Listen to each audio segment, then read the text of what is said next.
Hello everyone. तो हम लोग अपना चैप्टर कंटिन्यू करते हैं। तो आज की क्लास में सिर्फ हमको 2 टॉपिक कवर करना है, sex determination and pedigree analysis.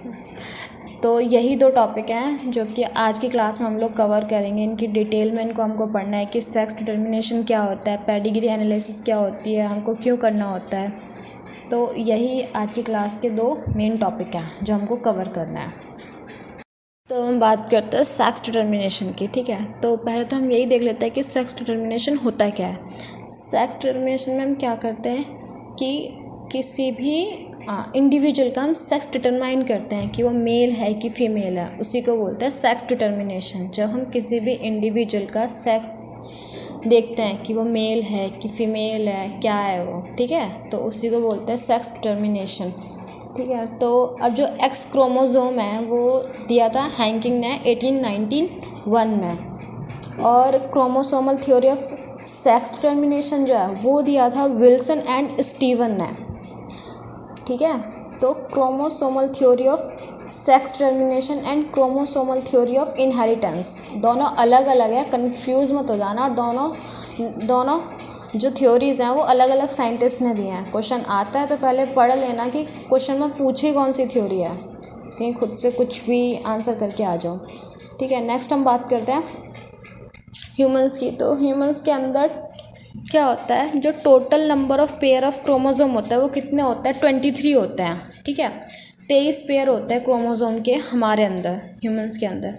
तो जिसमें से स्टार्टिंग के जो 22 पेयर होते हैं, मतलब 23 पेयर में से जो स्टार्टिंग के 22 पेयर होते हैं वो मेल के केस में भी सेम होता है, वो फीमेल के केस में भी सेम होता है, ठीक है।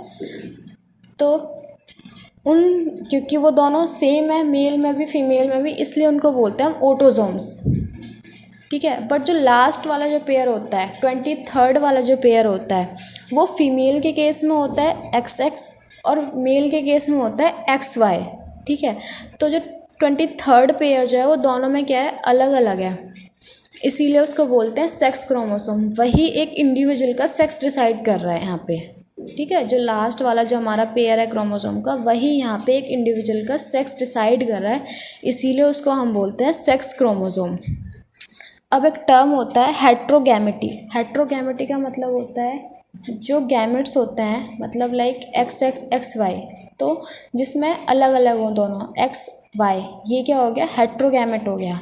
तो इसी को बोलते हैं हेट्रोगैमेटी। अब इसमें एक टर्म है मेल हेट्रोगैमेटी। तो इसके मतलब है कि मेल हेट्रोगैमेट किन किन केस में होता है, ठीक है। तो एक तो ह्यूमन के केस में जो मेल होता है वो हेट्रोगैमेट होता है, ठीक है, क्योंकि फीमेल होमोगैमेट होती है।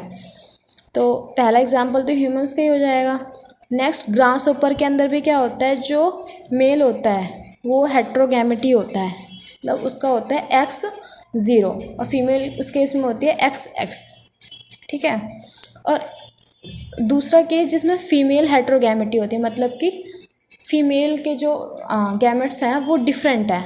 तो बर्ड्स के केस में होता है कि फीमेल हेट्रोगैमेटी होती है और मेल क्या होता है, होमोगैमेटी होता है, ठीक है। एक चीज़ और याद रखना, यहाँ पे जो हेट्रोगैमेटी होगा, मतलब जो जिसके जो गैमेट्स हैं वो हेट्रोगैमेट होंगे, वही डोमिनेंट भी होगा, ठीक है। तो यही था इस ऑल ओवर स्लाइड में जितना भी मैंने अभी एक्सप्लेन किया, बस। अब जो ये वाली स्लाइड है हमारे पास, इसमें क्या कर रखा है, जो ह्यूमन इंडिविजुअल्स हैं उनका क्रॉस करके दिखाया हुआ है, ठीक है। तो इसमें एक मेल ले रखा है, एक फीमेल ले रखी है। तो मेल के अंदर कौन कौन से क्रोमोसोम होता है, X एंड Y, और फीमेल के अंदर कौन कौन से क्रोमोसोम होते हैं, X एंड X, ठीक है। तो अब इसमें ये दिखाया है जो हम इनको आपस में क्रॉस कराएंगे, ठीक है, मतलब X को और XY को जो हमने आपस में क्रॉस कराया, तो जो जनरेशन आई तो उसमें चांसेस क्या होंगे, 50% चांसेस होंगे कि वो मेल होगा, 50% चांसेस होगी वो फीमेल होगी, ठीक है। तो इस वाले में जो हमको दिखाया है, बस यही दिखाया है, कभी भी मेल और फीमेल का जब हम क्रॉस कराते हैं तो ज़रूरी नहीं है कि ये वाला बच्चा मेल ही होगा फीमेल, मतलब हर बार जो भी इंडिविजुअल पैदा होगा, ठीक है, उसमें चांसेस होता है 50% मेल होने के, 50% मेल फीमेल होने के, ठीक है। और वैसे भी जो चाइल्ड का जो सेक्स होता है वो डिपेंड करता है फादर के क्रोमोसोम पे। वहाँ से अगर X आया तो फीमेल होगी, वहाँ से अगर Y आया तो मेल होगा। बस इस क्रॉस के थ्रू यही समझ अब हम देखते हैं पेडिग्री एनालिसिस। ठीक है, तो इसमें क्या है, study of the family history about the inheritance of a particular trait such an analysis of trait in several generation of a family is called pedigree analysis. ठीक है, तो हम इसमें क्या करना है हमको कि अगर किसी बच्चे को या किसी इंडिविजुअल को भी कोई डिसऑर्डर है, ठीक है, तो हम क्या करते हैं, वो पता लगाने के लिए पूरी फैमिली हिस्ट्री देखते हैं हम उसकी। ठीक है, कि उसकी फैमिली में ये प्रॉब्लम किसी को नहीं थी या फिर और उससे उसकी मतलब दादा को परदादा को, या मतलब पूरी फैमिली हिस्ट्री निकाल के रख लेते हैं हम उसकी, सिर्फ एक पर्टिकुलर ट्रेट को निकालने के लिए। तो इसी स्टडी को हम बोलते हैं पेडिग्री एनालिसिस, मतलब कि जिसमें हम किसी भी एक ट्रेट का एनालाइज करने के लिए उसकी पूरी फैमिली की हिस्ट्री निकाल रहे हैं। ठीक है, next, in this inheritance of a particular trait is represented in the family tree over generation. मतलब अब एक ना हम चार्ट टाइप बना लेते हैं। ठीक है, एक चार्ट हमने बना लिया जिसमें हमने उसमें लिख दिया कि ये इसके ग्रैंड मदर ग्रैंड फादर, फिर इसके ये 2 बच्चे थे, फिर इनसे ये बच्चे आए। तो मतलब इस तरीके से जो हम कंप्लीट एक बना लेते हैं, तो इसमें बोला फैमिली ट्री टाइप हम कुछ बना लेते हैं। ठीक है, फैमिली ट्री उसको बोल दो या फिर कुछ तुम चार्ट वगैरह बोल दो, एक रिप्रेजेंट करने का तरीका होता है पेडिग्री एनालिसिस को, जिसके थ्रू फिर हम ये स्टडी करते हैं। ठीक है, बाकी हम लोग एग्ज़ाम्पल देख लेते हैं वीडियो में, तो तुमको ज़्यादा अच्छे से क्लियर हो जाएगी ये चीज़ें। तो और क्या इसमें क्या है, हर किसी को रिप्रेजेंट करने के लिए अलग अलग आइकन दे रखा है। लाइक फीमेल इसमें इस तरीके से रिप्रेजेंट होगी, मेल इसमें इस तरीके से रिप्रेजेंट होगा। तो हर किसी को रिप्रेजेंट करने के लिए यहाँ पे इसी स्लाइड में देखो, साइड में जस्ट एक चार्ट दिया हुआ है, उसमें देखो मेल किससे रिप्रेजेंट हो रहा है, फीमेल किससे रिप्रेजेंट हो रही है, उनकी अगर मीटिंग करा रहे तो वो किस चीज़ से रिप्रेजेंट हो रहा है। तो यहाँ पे वो सारी चीज़ें गिवन है। अब जब हम लोग इसका एग्जाम्पल लेके करेंगे तो उसमें तुमको क्लियर हो जाएगा वहाँ पे कि ये मेल है, ये फीमेल है, फिर इनकी मीटिंग कराई है, इनके बच्चे हैं, इस तरीके से। ठीक है, और अब नेक्स्ट क्या है कि पेडिग्री एनालिसिस हम यूज़ क्यों करते हैं। पहला तो रीज़न यही था कि बीमारी अगर किसी को डिसऑर्डर कोई है तो ये पता लगाने के लिए कि उनमें उसकी फैमिली में किसी को है या नहीं है। ठीक है, दूसरा, अगर किसी को बीमारी मतलब अगर हम पहले से ये एनालिस कर लेते हैं कि इसके अगर मदर फादर को ये हीमोफीलिया या फिर कोई दूसरा डिसऑर्डर है, ठीक है, तो अगर हम पहले से ही स्टडी कर लें तो उनकी जो आने वाली जनरेशन होगी तो हम वहाँ पे वो बीमारी जो भी है उसको डिटेक्ट कर पाएंगे। ठीक है, तो अर्ली डिटेक्शन के लिए भी यूज़ कर सकते हैं। दूसरा,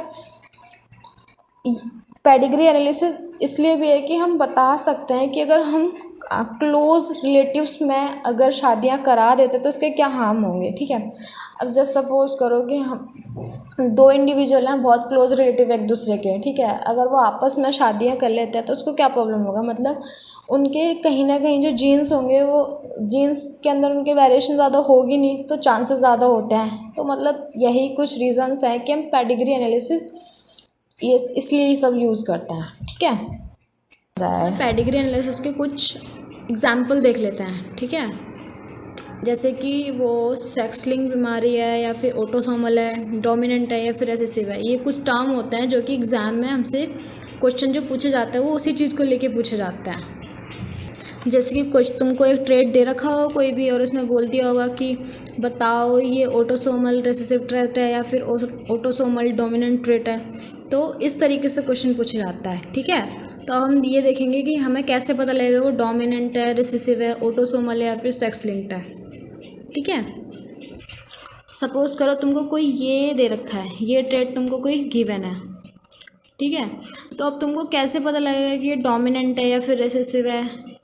ठीक है, तो पहले हम ये देखते हैं कि ये वाला ट्रेट डोमिनेंट है या फिर रिसेसिव है।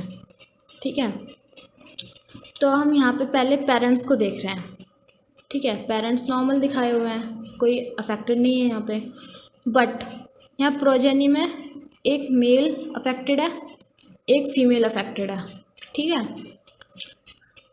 तो एक चीज़ ध्यान रखना, जब भी पेरेंट्स अफेक्टेड ना हो और बच्चे अफेक्टेड हों, ठीक है, तो क्या होगा, हमारा जो ट्रेट है वो क्या होगा, रिसेसिव होगा।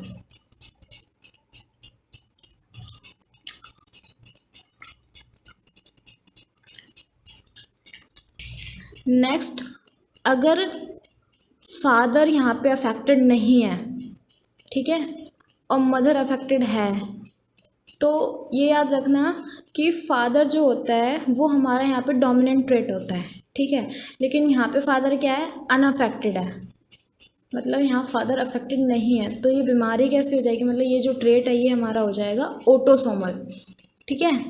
अगर यहाँ पे फादर अफेक्टेड होते तो हमारी सेक्स लिंक्ड होती, क्योंकि वही जो हम लास्ट अभी जो स्लाइड देखा था वहाँ पे ये भी देखा था हमने कि फादर का जो वाई क्रोमोसोम है या फिर एक्स क्रोमोसोम है वो डिसाइड करता है कि सेक्स क्या होगा, तो इसीलिए सेक्स लिंक होने के लिए फादर अफेक्टेड होना ज़रूरी है, ठीक है, तो यही होगा यहाँ पे।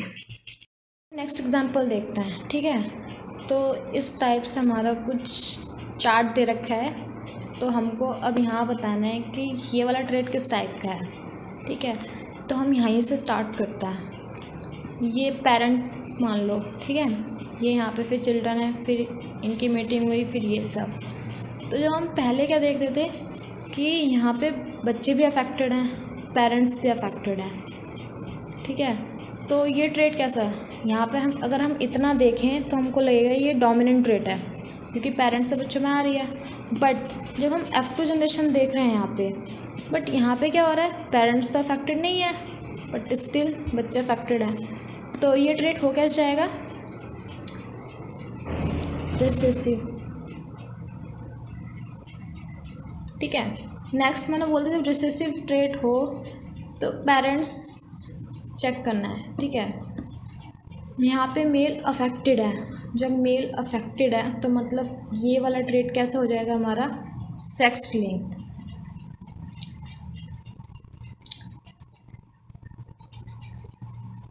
अगर यहाँ पे मेल अफेक्टेड नहीं होता तो फिर हमारा ऑटोसोमल होता, चाहे फीमेल अफेक्टेड होती चाहे फीमेल कैरियर होती, कोई मैटर नहीं करता। यहाँ मेल अफेक्टेड है इसलिए हमारा ये सेक्स लिंक है। रिसेसिव क्यों है बता चुकी हूँ, इस वाले एग्जाम्पल में भी हमने देख लिया, ठीक है।